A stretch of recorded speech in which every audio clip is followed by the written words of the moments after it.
ದೇವರ ಮಹಾಪರಿಶುದ್ಧವಾದ ನಾಮಕ್ಕೆ ಸ್ತೋತ್ರವಾಗಲಿ. ಈ ಭಾನುವಾರವನ್ನ ಪಾಸ್ಟರ್ ಅಪ್ರಿಸಿಯೇಷನ್ ಡೇ ಅಂತ ಕರೀತೇವೆ.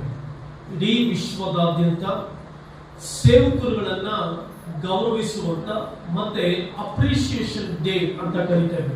Pastors day. ಸೇವಕರು ಅಂತಂದ್ರೆ ಎಷ್ಟು ಜನರಿಗೆ ಪರಿಪೂರ್ಣ ಅರ್ಥ ಆಗಿದೆ? ಪಾಸ್ಟರ್ ಅಂತಂದ್ರೆ ಎಷ್ಟು ಜನರಿಗೆ ಪರಿಪೂರ್ಣ ಅರ್ಥ ಆಗಿದೆ? ಪಾಸ್ಟರ್ ಅಂದ್ರೆ ಯಾರು? ದೇವರ ಸೇವಕ ಅಂದ್ರೆ ಯಾರು? ಪಾಸ್ಟರ್ ಅಂದ್ರೆ ಯಾರು? ದೇವರ ಸೇವೆ. ಅದಕ್ಕೆ ನಿಮಗೆ ಗೊತ್ತಿಲ್ಲದೆ ಇರೋದ್ರಿಂದಲೇ, ಸೇವೆಯ ಮಹತ್ವ ಗೊತ್ತಿಲ್ಲದೆ ಇರೋದ್ರಿಂದಲೇ ಸಭಾಪಾಲಕರ ಆ ತ್ಯಾಗ ಮತ್ತೆ ಅದರ ಗುಣಮಟ್ಟ ಗೊತ್ತಿಲ್ಲದೆ ಇರೋದ್ರಿಂದ ಎಷ್ಟೋ ಸಭೆಗಳು ಇವತ್ತು ಬೆಳೀತಾ ಇಲ್ಲ ಕರ್ನಾಟಕದಲ್ಲಿ. ಇವತ್ತಿನ ದಿನ ಸಭೆಗಳು ಬೆಳವಣಿಗೆಯಾಗಲಿಕ್ಕೆ ಅಥವಾ ಚರ್ಚ್ಗಳು ಅಭಿವೃದ್ಧಿಯಾಗಲಿಕ್ಕೆ ಮುಖ್ಯವಾದಂತ ತಡೆ ವಿಶ್ವಾಸಿಗಳು ಮತ್ತೆ ಪಾಸ್ಟರ್ ಕುಟುಂಬಗಳು. ನಾನು ಇಡೀ ಪ್ರಪಂಚದ ಸೇವಕರುಗಳ ಬಗ್ಗೆ ಮಾತನಾಡ್ತಾ ಇದ್ದೇನೆ. ಇವತ್ತು ಕರ್ನಾಟಕದಲ್ಲಿ ಸಭೆಗಳು ಅದ್ಭುತವಾದ ಮಟ್ಟಕ್ಕೆ ಬೆಳೆಯಕ್ಕಾಗ್ತಾ ಇಲ್ಲ, ಅತಿಶಯವಾದ ಮಟ್ಟಕ್ಕೆ ಬೆಳೆಯಕ್ಕಾಗ್ತಾ ಇಲ್ಲ. ಸಭೆಗಳು ಬಹಳ ಉತ್ತಮವಾದಂತ ಮಟ್ಟಕ್ಕೆ ಬರ್ಲಿಕ್ಕೆ ಆಗ್ತಾ ಇಲ್ಲ ಅನ್ನೋದಕ್ಕೆ ಕಾರಣ ಮೊಟ್ಟ ಮೊದಲನೇದಾಗಿ ವಿಶ್ವಾಸಿಗಳು, ಎರಡನೇದಾಗಿ ಆ ಪಾಸ್ಟರ್ ಕುಟುಂಬದವರು. ಯಾಕಂತಂದ್ರೆ ಸೇವಕ ಅಂತಂದ್ರೆ ದೇವರ ಅಭಿಷಿಕ್ತನು.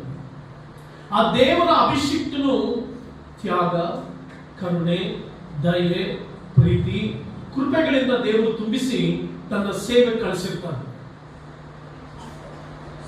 ಲೋಕದ ಮೇಲೆ ಅಪಾರವಾದ ಪ್ರೀತಿಯನ್ನಿಟ್ಟುವಂತ ಆ ಹಿರಿಯ ಕುರುಬನು, ಆ ಅದ್ಭುತ ಸ್ವರೂಪನು ಲೋಕದ ಮೇಲೆ ಇಟ್ಟಿರುವಂತ ತನ್ನ ಪ್ರೀತಿಯನ್ನ ತನ್ನ ಸೇವಕನ ಮೂಲಕವಾಗಿ ಪ್ರಸಾರಗೊಳಿಸ್ತಾನೆ. ಲೋಕದಲ್ಲಿರ್ತಕ್ಕಂಥ ಪ್ರತಿಯೊಬ್ಬರನ್ನ ಪ್ರೀತಿಸುವಂತ ಒಂದು ಪ್ರೀತಿಯನ್ನ ಸೇವಕನ ಜವಾಬ್ದಾರಿಯಲ್ಲಾಗಿರ್ತಾನೆ. ಕರುಣೆ, ದಯೆ ಮಾತ್ರವಲ್ಲದೆ ಕ್ಷಮಿಸುವಂತ ಗುಣ, ಪ್ರೀತಿಸುವಂತ ಗುಣ, ಎಲ್ಲರನ್ನ ತನ್ನ ಪ್ರೀತಿಯ ತಂದೆಯ ಹೃದಯದಲ್ಲಿ ಸ್ವೀಕಾರ ಮಾಡಿಕೊಳ್ಳುವುದಕ್ಕೆ ದೇವರು ಅವನ ಮೇಲೆ ಅಭಿಷೇಕವನ್ನು ಇಟ್ಟು ಕಳಿಸಿರ್ತಾನೆ. ಆದರೆ ಆತನು ಆತ್ಮಗಳನ್ನ ಗಳಿಸುತ್ತಾ ಹೋಗ್ತಿರುವಾಗ ಆತನಿಂದ ರಕ್ಷಣೆ ಹೊಂದಿದಂತ ವಿಶ್ವಾಸಿಗಳು ಆ ಸೇವಕನ ಕಷ್ಟವನ್ನ, ಆ ಸೇವಕನ ಕಣ್ಣೀರನ್ನ, ಆ ಸೇವಕನ ತ್ಯಾಗವನ್ನ ಗುರುತಿಸದೆ, ಆ ಸೇವಕರು ಮಾಡುವಂತ ಸೇವೆಯನ್ನ ಗುರುತಿಸದೆ, ಆತನು ಹಾಕಿಕೊಳ್ಳುವಂತ ಬಟ್ಟೆಯ ಮೇಲೆ ಕಣ್ಣು, ಆತನು ಆ ಓಡಾಡುವಂತ ವೆಹಿಕಲ್ ಮೇಲೆ ಕಣ್ಣು, ಇದರ ಮತ್ತೆ ಆತನು ಯಾವ ಅಪರಾಧವನ್ನ ಮಾಡದೆ ಹೋದರೂ ಕೂಡ ಅಪರಾಧಿ ಅನ್ನುವಂತ ಸ್ಥಳದಲ್ಲಿ ನೋಡುವುದಕ್ಕೆ ಹೆಚ್ಚು ಸಮಯವನ್ನ ವಿಶ್ವಾಸಿಗಳು, ಅವರ ಕುಟುಂಬದವರು ಮಾಡಿಬಿಡ್ತಾರೆ. ಆಗ ಆ ಸೇವಕ ಕುಂದಿ ಹೋಗ್ತಾನೆ, ಕುಗ್ಗಿ ಹೋಗ್ತಾನೆ, ವೇದನೆ ಪಡ್ತಾನೆ, ಕಣ್ಣೀರು ಸುರಿಸ್ತಾನೆ. ಅರ್ಥ ಮಾಡಿಕೊಳ್ಳುವಂತ ಜನರಲ್ಲದೆ ಇರುವಾಗ ತಾನು ಪ್ರತಪಿಸುತ್ತಾ ಏನಾಗ್ತಾನೆ, ಶೂನ್ಯದ ದಿಕ್ಕಿಗೆ ಸಾಗಿ ಹೋಗ್ತಾನೆ. ಆದುದರಿಂದ ಇವತ್ತು ಪಾಸ್ಟರ್ಸ್ ಅಪ್ರಿಸಿಯೇಷನ್ ಡೇ.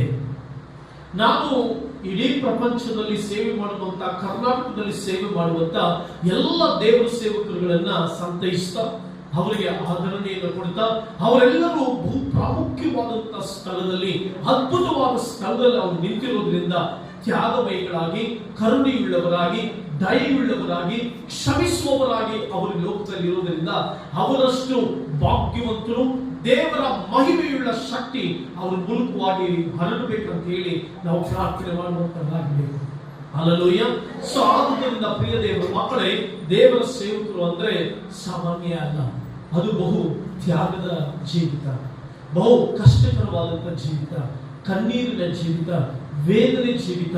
ಎಲ್ಲವುಗಳನ್ನ ಸಹಿಸಿಕೊಂಡು ದೇವರ ಸೇವೆ ಮಾಡುವಂಥದ್ದು, ಎಲ್ಲವುಗಳನ್ನ ಸಹಿಸಿಕೊಂಡು ಕಷ್ಟ ಅನುಭವಿಸುವಂಥದ್ದು, ಎಲ್ಲವುಗಳನ್ನ ಸಹಿಸಿಕೊಂಡು ಆತ್ಮಗಳ ಮೇಲಿನ ಭಾರದಿಂದ ಸೇವೆ ಮಾಡುವಂಥದ್ದು, ಎಲ್ಲವುಗಳನ್ನ ಸಹಿಸಿಕೊಂಡು ವಿಶ್ವಾಸಗಳಿಗಾಗಿ ಕಣ್ಣೀರಿನಿಂದ ಪ್ರಾರ್ಥಿಸುವಂಥದ್ದು, ಎಲ್ಲವುಗಳನ್ನ ಸಹಿಸಿಕೊಂಡು ತನಗೆ ಏನಿಲ್ಲದೆ ಹೋದ್ರು ಕೂಡ, ತನಗೆ ಜೀವಿತದಲ್ಲಿ ಯಾವ ಆಶಯಗಳಿಲ್ಲದೆ ಹೋದ್ರು ಕೂಡ ತನ್ನ ನಂಬಿ ಬಂದ, ತನ್ನ ಯೇಸುವನ್ನ ನಂಬಿ ಬಂದ ಆ ಜನರ ಪರವಾಗಿ ನಿಂತ್ಕೊಳ್ತಾನಲ್ಲ, ಅವನೇ ನಿಜವಾದ ದೇವರ ಸೇವಕ. ಆದುದರಿಂದ ಸಭೆಯವರೆಲ್ಲರೂ ಕೂಡ ಕೈ ಚಾಪಣೆ ತಟ್ಟಿ ಈ ದೇವರ ಸೇವಕರಿಗೆ ವಂದನೆಗಳನ್ನು ಸಲ್ಲಿಸೋಣ.